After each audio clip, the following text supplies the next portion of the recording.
everyone. Welcome back to the Prestige Junkie Podcast.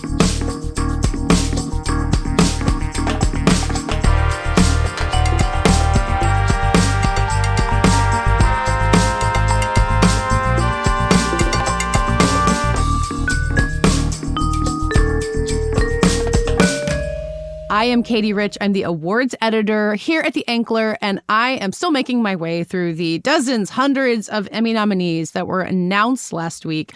And I will continue to do that over the next few weeks, talking about the nominees and who will win before the Emmys come around in September. But today, my co-host and I are going to talk bigger picture about what really happens when you get an Emmy nomination. I'm so happy to be joined today by the host of The Ankler's Martini Shot podcast, Rob Long. Hi, Rob. Hey, how are you? I am great. I'm so happy that you're here. Later in this episode, you'll hear my conversation with another person who, like Rob, knows what it's like when an Emmy nomination changes your life. Moses Ingram was nominated in 2020 for her breakout role on The Queen's Gambit. And this summer, she also stars in the series Lady in the Lake opposite Natalie Portman that just premiered on Apple TV Plus last week. So, Rob, I asked you to join me on this episode a while ago because in your podcast, Martini Shot, every week you have these doses of hard-earned wisdom about Hollywood and what it really means, what it means when you park on the top floor of a parking garage and all kinds of things that the rest of us wouldn't necessarily know. And so now that the dust has settled from these Emmy nominations, I thought you might be able to help me take stock of what's really happening to these people, to the business when this comes out. And before we kind of get into the broader picture stuff, do you have any thoughts on these nominations? What were your take on the Emmy nominees? Well, it's a hard thing with these nominees because there are so many shows. Mm-hmm. It's not the same thing. So we're really looking at a snapshot, an early primary, field. I mean, since we're in election season, God, yeah. And it is less about, I think, recognizing. I mean, these are all great shows, right? But it's less about, for us, about recognizing excellence because there's a lot of really great shows. Or recognizing somebody who richly deserves it, which used to happen in the Emmys all the time, or recognizing the movie star who does a guest shot on a TV show. That person almost always won an Emmy. Well, like Meryl Streep's in there this year, okay? She is included. That was easy money. Yeah, I would have bet that. I would have found some sucker to take that bet. But it's also a kind of a snapshot of where the people who work in the business, where they think the business is going. Mm-hmm. And I think that to me is the value of the Emmy. I mean, they're obviously awards and they're valuable if you get nominated and you get one, but that is the most valuable thing for an outsider to see. They're not necessarily correct, I don't think, but and they certainly don't reflect any kind of the profit pie, right? Sure. Otherwise, it would be all broadcast shows that are nominated. It'd be all NFL Emmy nominees all the way down. Yeah, right. But it does show kind of it's a good snapshot in the sense and sensibility and thoughts and I guess hopes and fears of the people who work in the business. Yeah. Not bankers, not executives, but actually actors, writers, directors, people like that. Well, it's kind of them wanting to how they want to see themselves, right? It's like we're not a business that makes all its money off Young Sheldon. We support Shogun and high quality stuff. I mean, out of all of these, is there anything you feel like is especially accurate? Like not necessarily representing NFL size ratings, but okay, yeah, that show does represent where we're at right now. Well, I think they all do in a lot of ways, right? They all do. And okay, one of my metrics for what a hit TV show is or what a cult TV show is, is if you go on TikTok, you will see people posting clips from TV shows. You can pretty much watch the entire season, the entire run of Mad Men on TikTok if you want, if you do it right, The Sopranos, things like that. Yeah. I never watched The Gilded Age, and then I saw a bunch of scenes on TikTok. I'm serious. I know this is paints me as a complete weirdo, but I was on TikTok, I saw, hey, this is pretty good. Oh yeah, Christine Baranski. I forgot she was in there. Mm-hmm. She's pretty good. And Cynthia Nixon's awfully good in this. It's a very different kind of role for her. And it kind of led me to the show. So I think that's a big part of what the Emmys now are more than they ever were before was their discovery function. Yeah. Most people have not seen these shows. Mm-hmm. And so the ones that I'm seeing, I'm just sort of scroll to the list. The ones I see there are no things there that I'm surprised are there. Uh-huh. And if you ask me about certain things that aren't there, I think I will be surprised. I think I'll be surprised, but I'll have forgotten them. Right? Uh-huh. It's like in the old days, if someone wasn't nominated who really had been running a TV show for a long time, you're like, well, what's that all about? Yeah. But now it's more like, well, there's only some musical chairs, and the music is shorter, and there are fewer chairs. Yeah. So, I mean, so many more people. I think one that I wasn't shocked wasn't there, but did seem noteworthy was The Curse. And I don't know how popular it was on TikTok. I know that on my corner of Twitter, people talked about it last fall. But that's a show where you've got Emma Stone, who's fresh off an Oscar in this really big, demanding role. I think we thought she'd get in there, but is also a really challenging show. And, you've been working TV long enough to kind of see how the TV Academy has evolved from being like, we want the most comforting stuff year after year to embracing some risk. But maybe that The Curse was an example of like, there's some things that we're just not going to punish ourselves and watch your show and go for. I think that's ultimately the difference between the Emmys and the Oscars, right? Because the Emmys were much closer to the business part of the business. I mean, obviously, people won Emmys back in the day. They did for excellence and all those things. But it was also sort of the idea that you're doing a really great job writing that half-hour comedy. Yep. Or you're doing a really good job playing the lead in that half-hour comedy. Which millions and millions and millions of people are watching. They watch. So it's less about trying to shape the image of a business and more about it was kind of a trade awards show. Yeah. And the Oscars tended to be a little bit more pompous and tended to be a little bit more, high class and like a little bit more Tony. And I don't mean Tony like the Tony Awards, but a little bit more like, it was a little more. And the idea was that it's high toned, I should say. And so, sometimes the most boring drama with the movie star in it, who was, whatever, would get the award. And for a while, it was obvious that if you were an actor and you were playing a character who was developmentally disabled in any way, you were going to get at least an Oscar nomination. Yeah. And I feel a little bit like there's some kind of the best drama series this year. Like they're all great shows, right? But they all have kind of a class, a fanciness to them, like the morning show. Everything's really, all these movie stars are so expensive. It's like so high toned. It's on Apple. It's all good taste. Yep. Let's put it that way. Yeah, it's all very good taste. Yeah, and some of these things are there because they broke through, or they you read the New York Times, and there was a week there where you couldn't open the arts section of any newspaper or on the web and not see a big article about three-body problem. Yeah, that's true. That's a good point. Turns out nobody really wanted to watch. So, but that was nominated, and I think that was one of those things that nominated because it's good taste, because the people in New York Times are talking about it, so it must be important. Yeah, and they spent a lot of money on it. Doesn't hurt. I remember years ago there was when they revealed who was voting for these awards. That was a long time ago, and I think it was the Oscars, but it was like everyone is like over 90 voting for these awards in the old days. And someone asked, I think it was like some old, Ann Miller. I think it was Ann Miller, an ancient movie star at the time. Have you seen the movies? And they asked. She said, "Oh, no. I haven't seen any of them." Because she's 90. She's going to get out of the assisted living facility to go watch a movie. And they said, "Well, are you still going to vote?" And she said, "Oh, yeah, of course. It's so important to the young people." And so she's just kind of like going based on the vibe. And there's some of that, I think, happening in the Emmys. And I don't think it's just because people don't want to watch the shows. It's because they couldn't possibly watch the shows. It's not if you voted for the best drama Emmy or best comedy Emmy and you didn't watch the shows, it's like that's just means you have a life. You may have a job. You may get 8 hours of sleep a night. There's no way to stay on top of all of that. Yeah. So Rob, unlike me, you have been nominated for an Emmy. You have been through this circus a little bit, although I don't know how different the circus was when this happened to you. Like what is your recollection of what happens to you when your name gets on a list like this? Well, I mean, everybody, I don't know how it is now. I think now in a weird way, the stakes are higher. It's actually more valuable in a funny way because there are people who are looking at the best comedy series and saying, I haven't seen Hacks. Everybody's talking about that show Hacks. I got to watch Hacks. Nobody ever said that about Cheers or MASH or or Golden Girls. I got to watch that show. Apparently that's really good. Nobody, they'd seen it. Yeah. So what happens when in the old days when you got nominated for an Emmy is that you instantly felt like you were really important.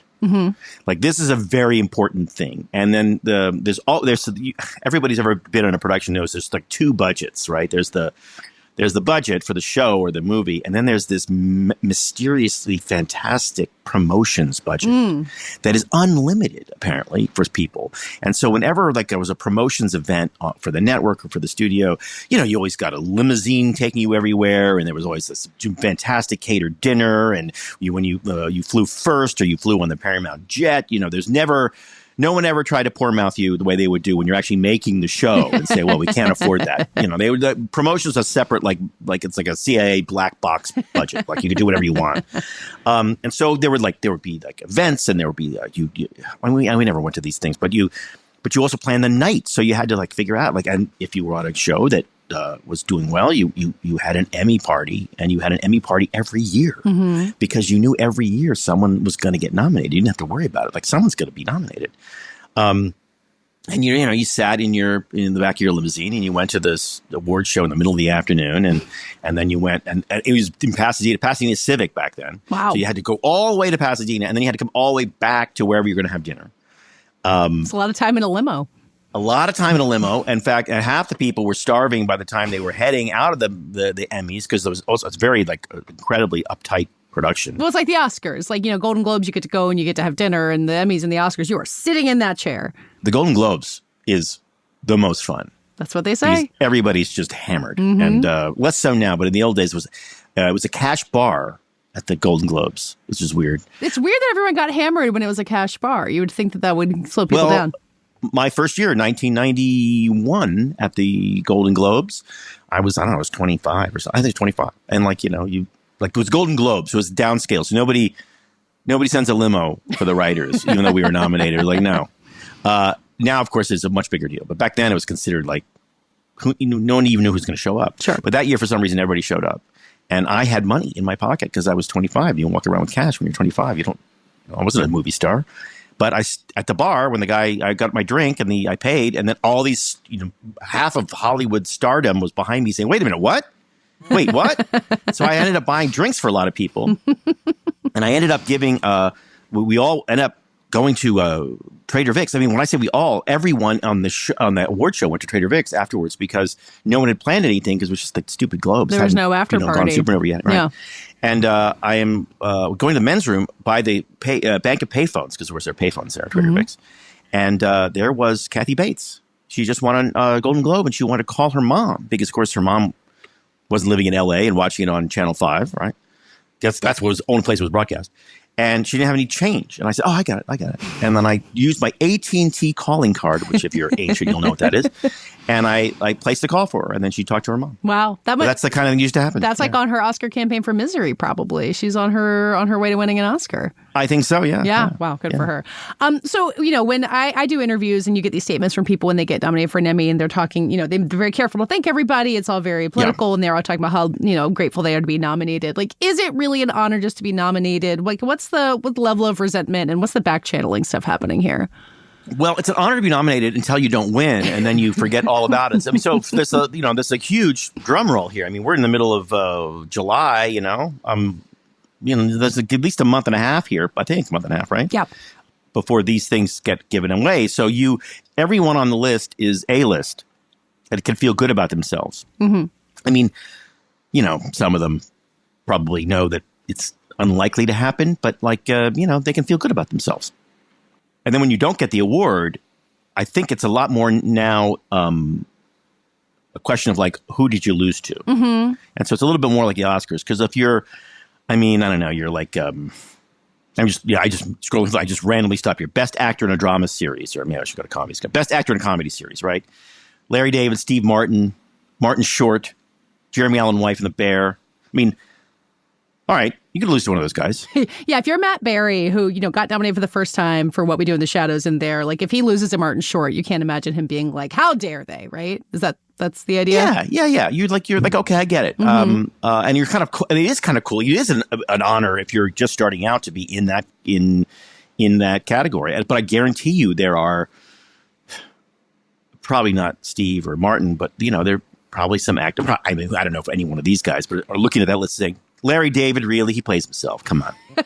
Which is true, but so did Jack Benny, right? So it's a fine TV tradition. So I think as it changed, I know people who've been nominated recently, and it feels like you've been noticed in a way that is probably singular now in show business, because you didn't get noticed any other way. I mean, there are people walking down the street who are in Netflix's #1 show or Hulu's #1 show, and no one's ever heard of them, and no one's ever seen the show.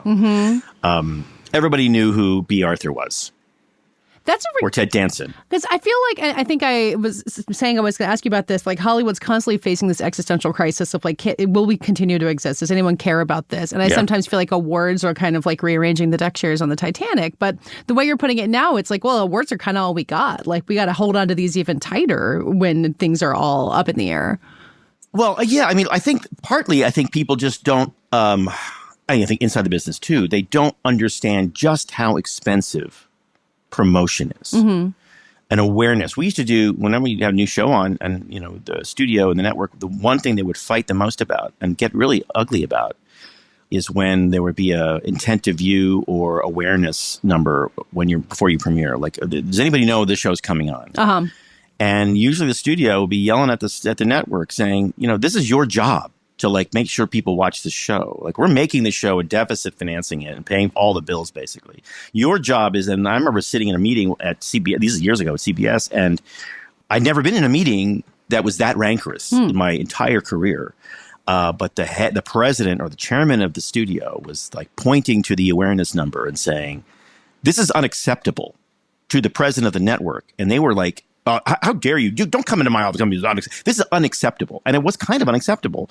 Because it's expensive to launch a show. It was then, and it's even 10x, 20x now. So any edge you can get, any earned media you can get, anytime anyone's writing about your show that you didn't have to pay for, it's worth it. Yeah. And so basically, this is I think what you're looking at is like a détente pact between all of the producers and studios and streamers, which is, okay, we'll all kick into this.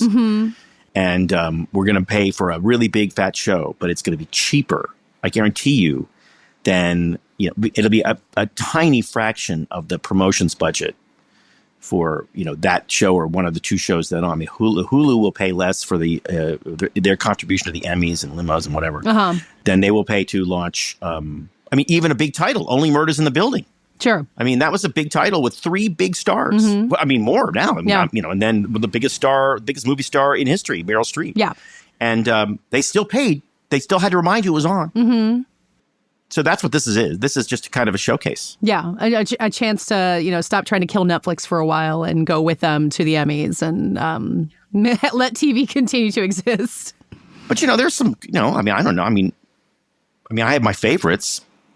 Are you allowed to say? People are always so careful about saying favorites. Here's the thing is like I have people that I believe did great work and should be recognized and get an award. That's true. But there's also people that I might have met or I might know a little bit. And if I like them, I want them to win. Jennifer Aniston was super nice to me outside a restaurant in Malibu once and my dog. And I was just sitting there and she was like super nice to my dog. Now, that's my one and only encounter with Jennifer Aniston. But I will vote for her for every category. That's called retail politics. That's how you win hearts and minds. Exactly. Jake Gyllenhaal once was so sweet to me. He will never remember this. Outside a restaurant when the same dog, my dog, was dying. Oh. And I was just sitting there with my dog, and he was so kind to me. And so like I think I may have met him once a million years ago, but just socially because I was at a party where he was with his godparents.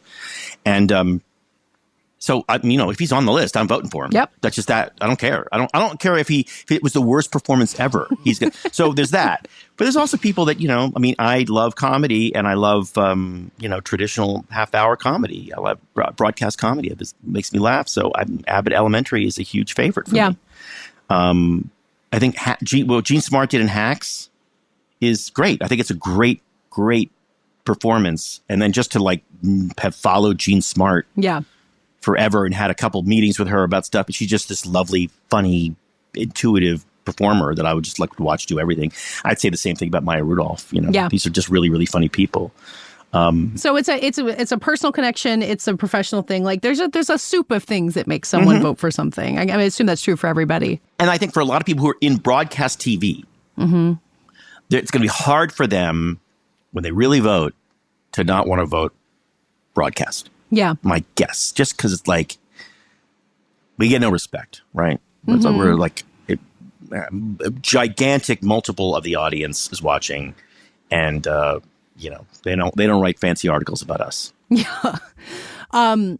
So something I've always wondered, I've covered awards for a really long time, but I've never really gotten a good sense of this. I can see when someone gets an award nomination or a win that they get bigger roles, they get offered on things, but I don't really see how much they get paid or what those meetings are like or who's coming to them when they would have. Yeah. It's really hard to see that from where I am. So I'm curious about it from your perspective. Like when you get Emmy nominee or winner attached to your name, like what materially changes in someone's life? And I recognize it can be different for everybody. I think it's different for everybody, but I don't think that there is a payday here.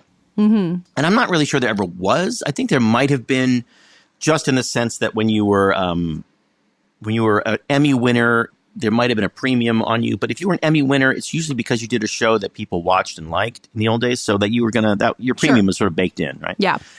I think as an actor, I think it might be, especially as best supporting, I think it might show it just your name is out there. It's a tight pyramid. Very steep pyramid at the top, or I should say fat, low pyramid. And so like Cheryl Lee Ralph, who's been working a long time, but is now a household name in a way that she never was before. Yes. It helps you get out of whatever, category you think that you're stuck in. But like Woody Harrelson, right? Woody played Woody Boyd on Cheers, the kind of dumbass, sweet, slightly brain dead bartender. And he was great at it. But I think that it wasn't until I got the Emmy that I feel like people thought, oh, he's actually a really good actor. And then before you know it, he starts to act in great stuff. And he's a really wonderful actor. He's an incredibly gifted guy. And time has proven that one right. I think he's done pretty well for himself. I think, he was nominated, 5 times. He won in 1989. And I just think that probably helped people say, oh, wait a minute, like, I've taken another look at this guy. So I think there are moments where that has happened and has worked. I just think now it's just scale problem, right? It's tonnage. I mean, you got to remind people that you won now. Yeah. Last year. And I mean, and then there's more categories, there's more everything. Yeah. So. Someone I've been thinking about is Selena Gomez, who not only just got her first acting nomination for Only Murders after being blanked twice, kind of unforgivably, but she shared the Best Actress prize at Cannes with the cast of Emilia Perez. So she's got these two kind of back-to-back big recognitions, and she's a huge star. She was always going to be one, but I wonder what those two recognitions will do for how people think about her as a serious actress. It feels like even for someone as famous as Selena Gomez, it can change something. It makes it a little less,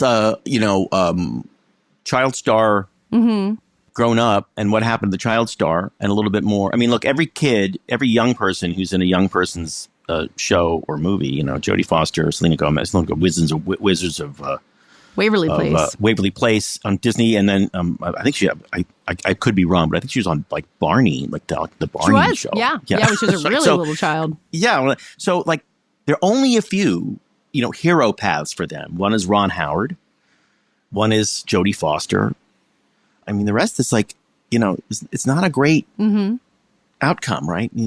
Or Dana Plato, right? Who died in Las Vegas in a liquor store holdup. Yeah. So it's like, it's not and we, especially now this year, we know that after Nickelodeon, like it's still a really, really horrible place. And so if you're Selena Gomez, you did this thing, you were in Wizards of Waverly Place, a lot of young people love you, but you just have to tell everybody else that if you put me in the show, it's not stunt casting. I'm actually really, really good. And she's really, really, really funny and good and sharp in that Only Murders in the Building. Yep. It's a really hip performance. So you feel like you put her in a movie, she's going to, knock it out of the park. Yeah. Well, and Emilia Perez, I think she does. So that's coming around the bend. Yeah. Okay, to let you go shortly. So when you watch the Emmys, whether you're, there or I guess really when you're at home and you've worked with all these people and you know who's looking at who across the aisle and who hates who and everything like that. Does that make it more fun to watch or more stressful or both? Totally.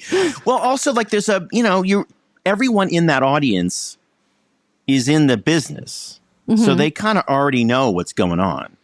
And you kind of you could go, I mean, in the old days, I think I can't do that now, but I could pick the Emmy winners with 90% accuracy. Even going in, I mean, when we were nominated for the last season of Cheers. And going in, people said, oh, you guys gonna win, obviously. Like, you're going to win the Emmy this year because, Cheers were a big hit and giant thing. And the last episode was the most watched TV show and blah, blah, all that stuff. And a few of us knew, it's like, no, there's no way we're winning. Because the last episode was too long and wasn't that funny. And there's a new show, and the new show is called Seinfeld. And some of us felt really like betrayed because we were the ones that I remember arguing with the network. The Seinfeld Chronicles was called then. It was a great show. I stood on the stage at Cheers. We're filming one of the last episodes. I was telling the head of NBC, two heads of NBC then, this show is great. Like that should be the Thursday 9 o'clock show. And they're like, no. It's too urban. It's too Jewish. It's never going to work. But then it turns out, in September, they get the Emmy and we don't. But Cheers had done that to MASH. On MASH's last season, they had a kind of a ponderous, slightly overlong farewell episode that people say they loved, but nobody really loved it. And so then when it was time to get the Emmy in September, everybody knew it was going to be the new show that people are talking about. So yeah. It's ruthless. You kind of you could score it a little bit. I think it's less that way now. But yeah, I mean, I remember going to, I don't know who won. I mean, it might have been a drama. Some writer, I don't remember, got the Emmy and would triumphantly walk to the podium and he's pumping his fist in the air triumphantly and he's clutching the Emmy and he's almost crying he said, I consider this great encouragement to tell stories, about telling stories and all that stuff.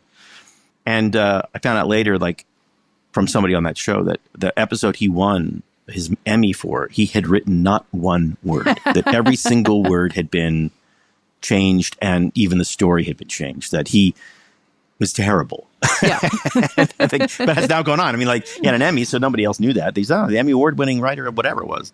So the inside stuff is fun.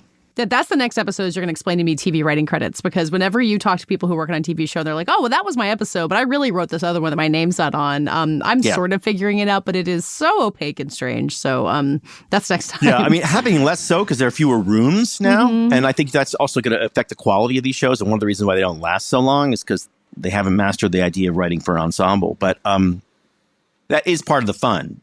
And then also it's the given, right? It's the given. I was laughing about that, and some older writer, I was out at the Emmy party, actually. I mean, I just heard this thing, and I was talking to this older writer, who goes, yeah, but, that's the deal. Well, that's the deal. We all know that's the deal. So, when you win an Emmy for an episode that you didn't really write, you should pump the air in triumph, too, because that's how it works. So, As far as the public's concerned, you earned it, and no one will ever say otherwise. Yeah. Well, Rob, thank you so much for explaining all this to me. I really think people should all listen to Martini Shot for all of the wisdom that they could not get anywhere else. And please come back and explain more of Hollywood to me. Anytime. Well, I mean, I'm interested to see who wins. Yeah. Well, maybe we'll talk about after the Emmys are over and see how our predictions panned out. That's right. I'll be back in a moment with my conversation with Moses Ingram. But first, I wanted to share the results of our poll on Spotify, which if you're listening on Spotify, you can answer yourself. We asked you which of the parent-friendly Emmy nominees that we discussed you would be getting to first. And it looks like it's Slow Horses out in the lead, followed closely by The Gilded Age, which I think pretty much tracks with the level of popularity. On this week's episode, you'll see a poll if you're listening in Spotify again. I'm curious who you think got the biggest boost from their Emmy nomination this year. Rob and I talked about Selena Gomez, but there's a bunch of other up-and-coming names, or even people like Sofia Vergara, who've been in the industry a long time, but maybe getting that extra recognition. So weigh in, let us know who you think ought to win that poll, and we'll discuss the results next week. Be back in a moment.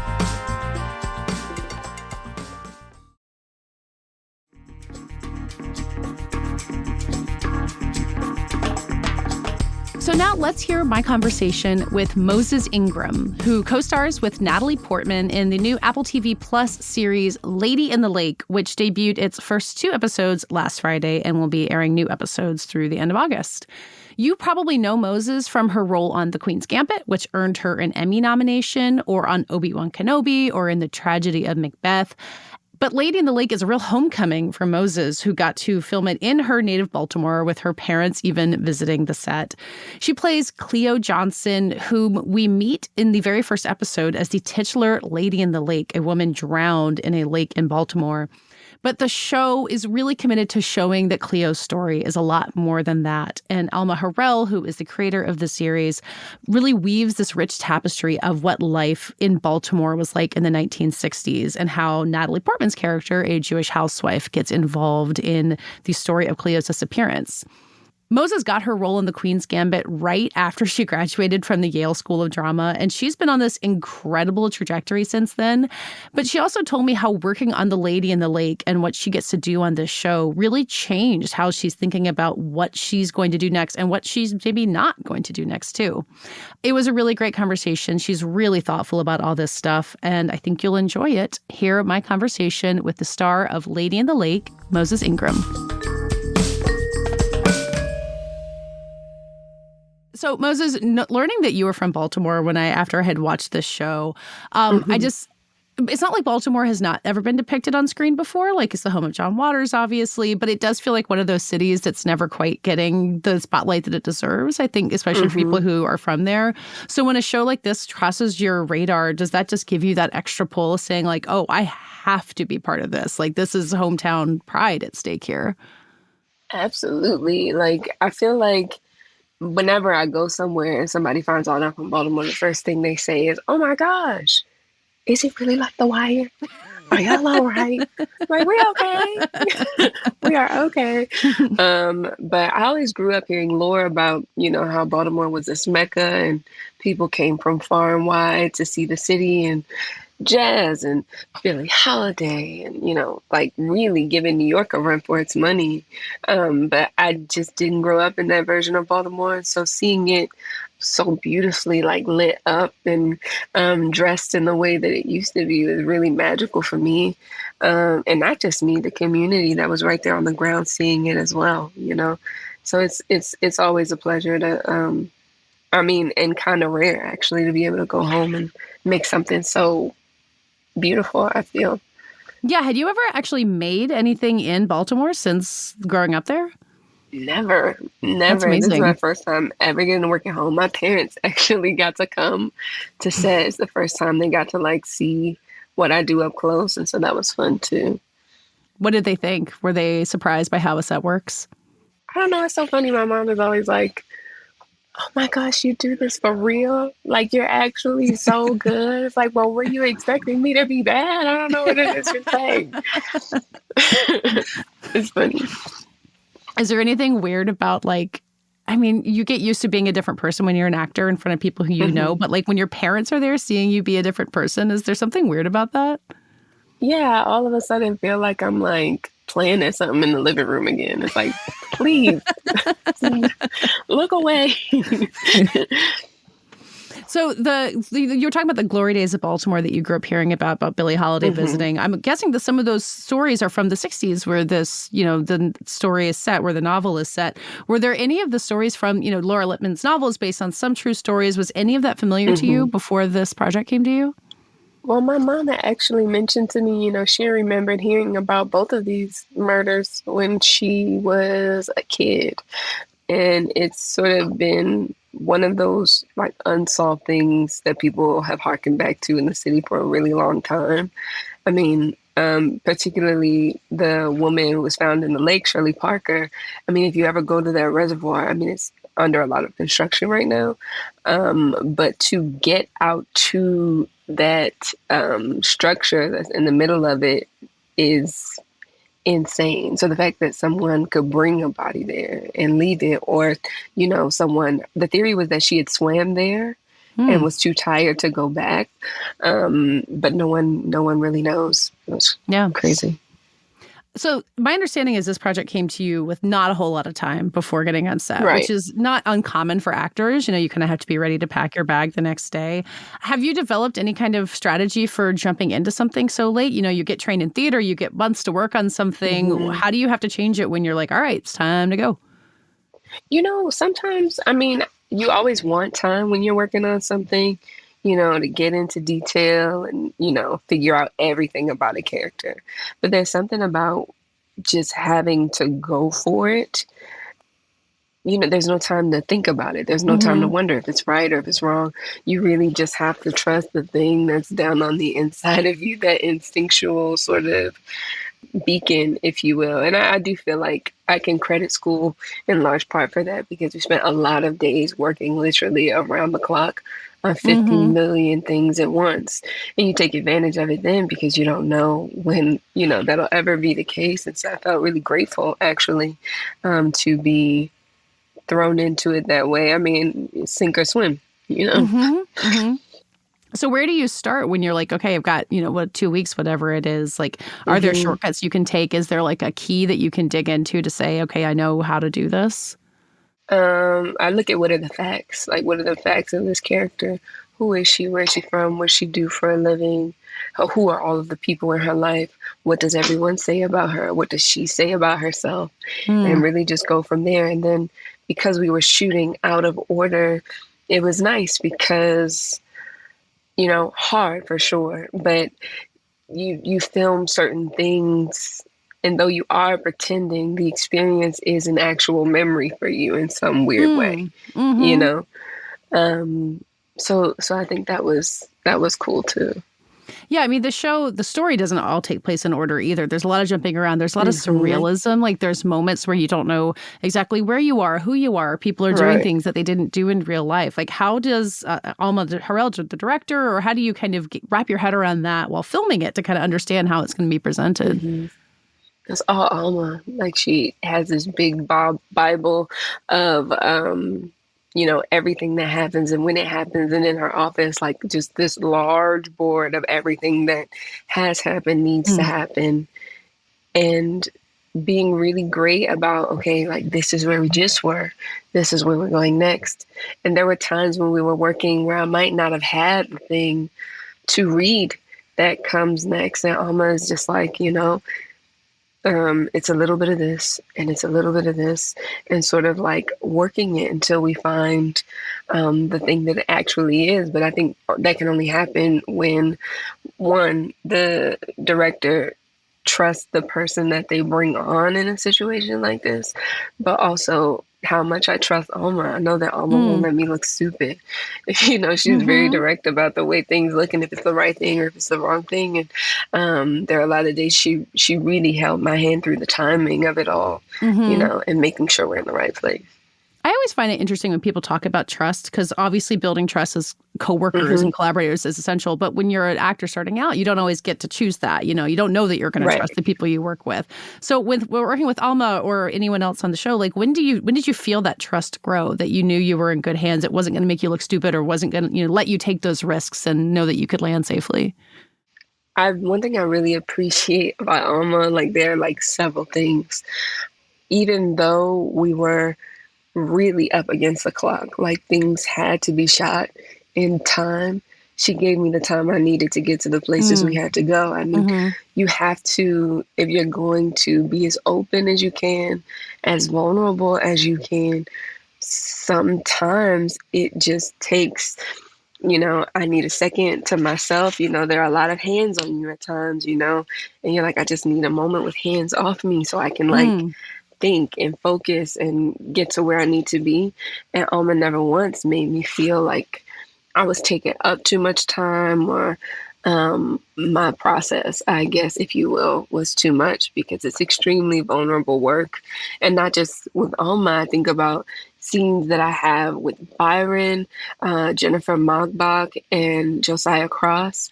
All of us, I think, really had to do a job of like holding each other up, because it is so naked. And if you don't feel safe around the people that you're with, you can't go there. So yeah. Yeah, you're talking about all the hands on you. I'm just imagining all the eyeshadow or the earrings. Like, there's so much look on this show. Is that what that is? That you're just like, you have to have your makeup touched up every 10 minutes? Yeah. I mean, especially in scenes that are like super emotional, like there's makeup, and then, someone's doing your hair, someone's doing your face, touching up your eyes, and they're almost talking to you at the same time. And maybe you want a little bit of water. I don't know. There's like several billion things. But I think the thing that becomes incredibly clear the longer I do this is how important it is to have like a quiet center, because sometimes you don't get it, right? Like, I was blessed that Alma gave me the space to find it, but sometimes you don't have the space. And you really just have to like be like, okay.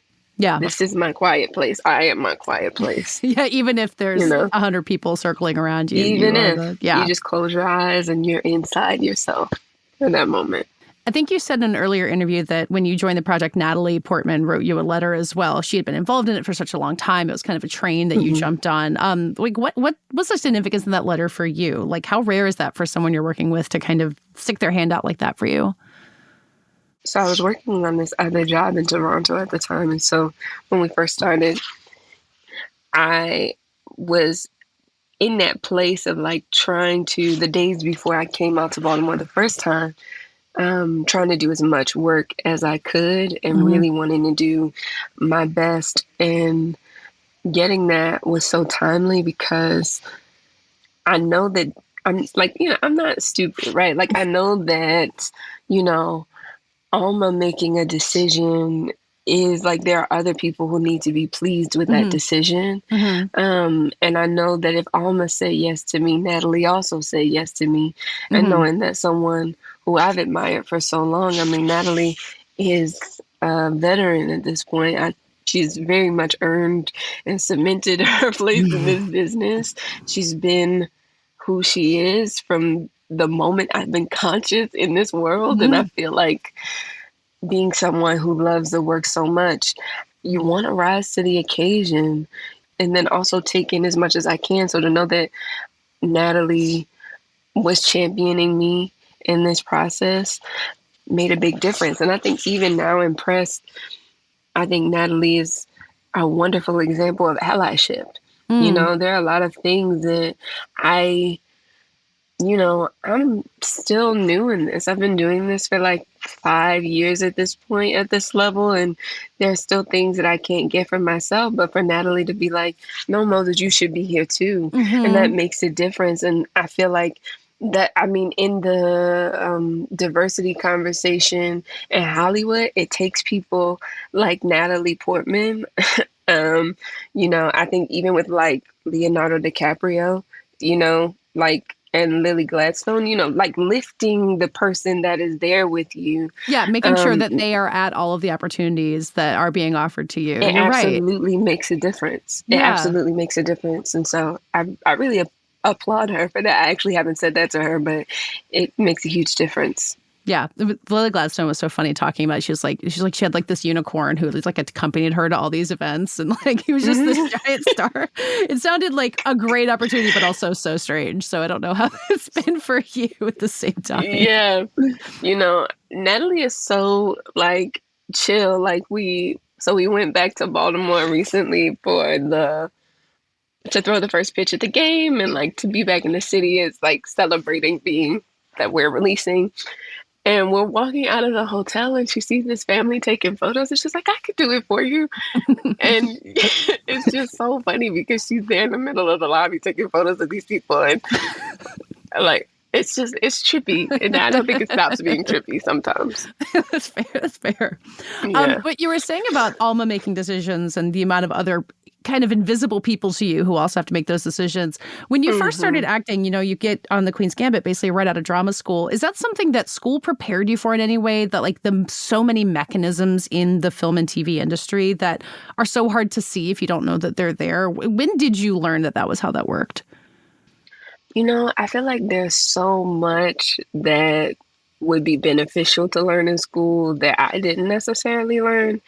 But I think that's something that just came with time, sort of learning the ecosystem of it, if you will. Yeah, it's just a lot of layers and moving parts. And I do feel like at times in the last 5 years, I feel like, okay, I've seen it. Now I get it. And then something tops the last thing. And I realize there's something else that I still don't know.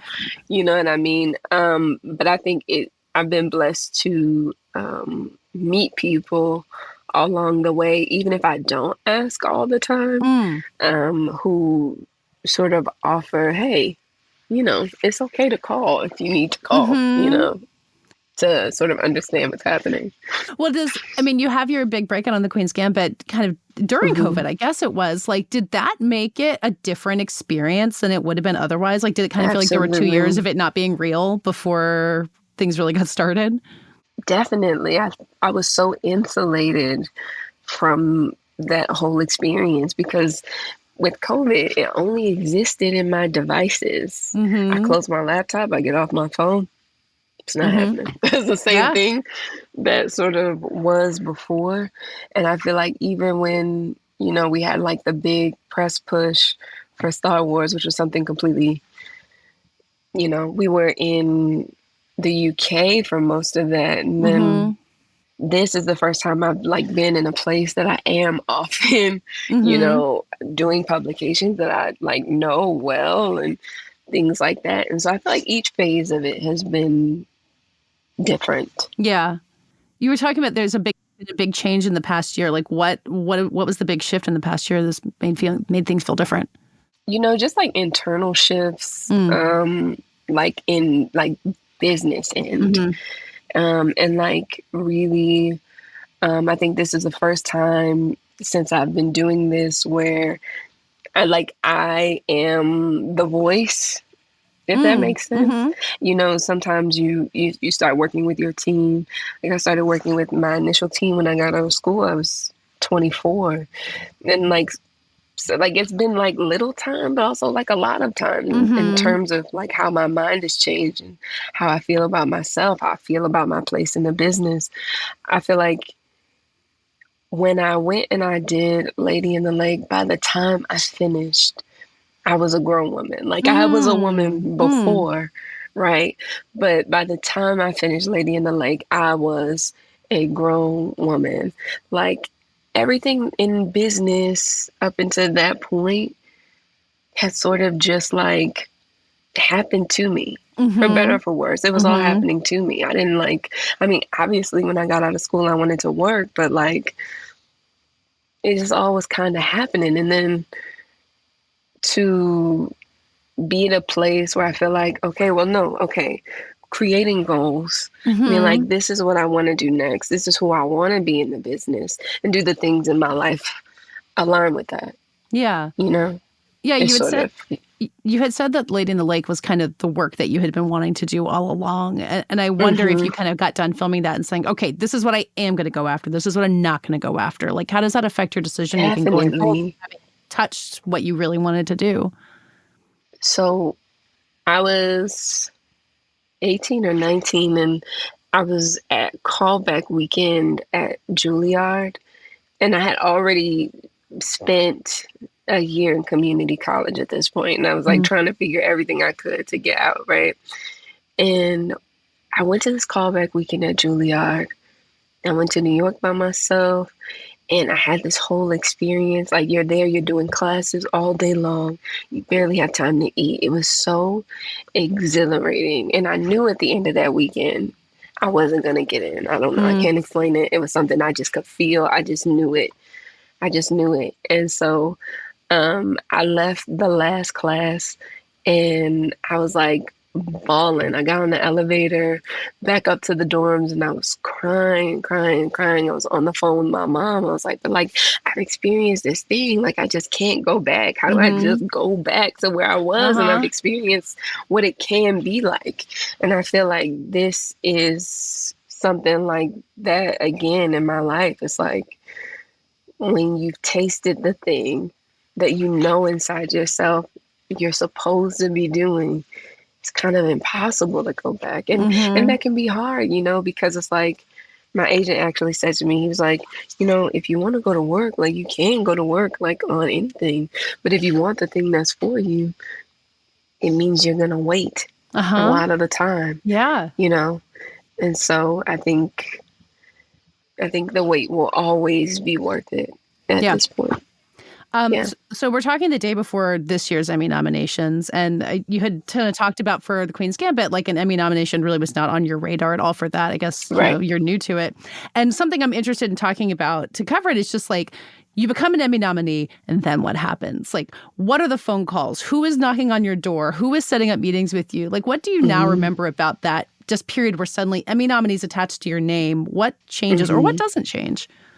You know, even though the show was so popular, like the idea of me becoming a nominee was just so far-fetched to anybody, really, myself included, that it was like, there's no need to campaign. And so I went to work.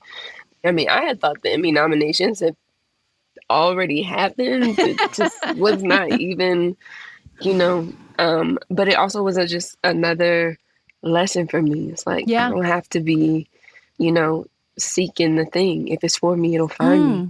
The same way with this job. It was for me. Yeah. I couldn't have written this better. And that's why I'm here, So. That's it for this week's episode. Next week, for those of you who like to read ahead, I will be joined by my friend Chris File to talk about the William S. Burroughs book Queer, which is soon to become a film from Luca Guadagnino. It's short. You can probably read it before next week's episode. This show is edited by Brett Bukes and co-produced by Brett Bukes and me. Our theme music is by Dave Gonzalez. Thanks again to my co-host, Rob Long. Get the Prestige Junkie newsletter by going to theankler.com and subscribe to this podcast on Spotify, Apple, or wherever you get your podcasts. We will see you next week.